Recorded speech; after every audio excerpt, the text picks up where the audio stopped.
Did you ever lose something really important? You know, like your keys, or your wallet, or, I don't know, an entire city. Well, if you have, you might be able to relate to the ancient Greeks because they once lost a city too.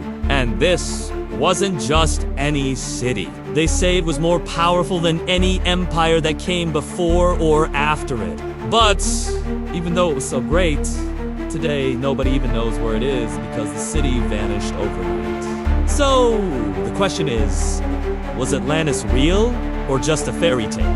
The legend comes from the Greek philosopher Plato, who lived around 360 BC now. Plato didn't write down the story of Atlantis in a book or an article or something like that. He dropped it into 2 of his philosophical dialogues, which are kind of like stories that use conversations between characters to explore ideas. In the first dialogue, we meet a guy named Solon, who was a lawmaker in the ancient Greek city of Athens. One day, he hears about an island far away across the sea from Athens. And this island, he hears, is home to an incredibly powerful and wealthy civilization called Atlantis. Now, Plato describes Atlantis as being ruled by a king named Atlas, who had control over all of the Western world. In fact, Plato says, Atlas's army was so big, he could have conquered the whole known world if he wanted to. But he preferred living in peace with the other civilizations. For a while, everything was good between Atlantis and the other cities. But eventually, the Atlanteans got cocky and greedy. They started attacking other countries and trying to take their stuff. So the gods took away their great power and gave it to the Athenians. Then, according to Plato, the gods punished the Atlanteans for their pride and destroyed their great city. He writes that it was swallowed by the sea in a single day and night. But not everyone perished. Some survivors escaped to another island and lived there ever after. Now, before I go on, let me just say this. If you want to see more videos about mysterious places, then hit that subscribe button. And now, back to Atlantis. So where was this great city located?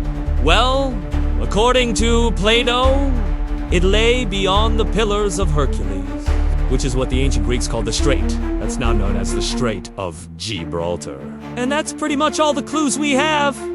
Oh, except for one tiny detail. Plato never actually says that Atlantis was underwater. He just says it was swallowed by the sea. So some people think it actually just means that the city was abandoned and became uninhabitable.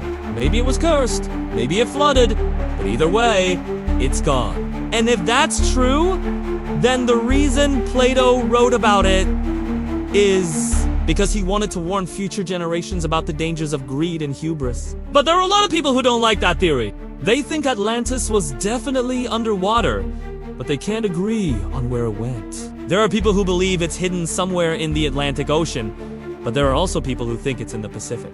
To be fair, there's no real evidence for either theory. But one thing that is not a theory is that the ocean around the Bahamas has some really strange underwater formations. Now, we don't know what these structures are, but satellite scans show that they're perfectly rectangular, like someone drew them with a ruler.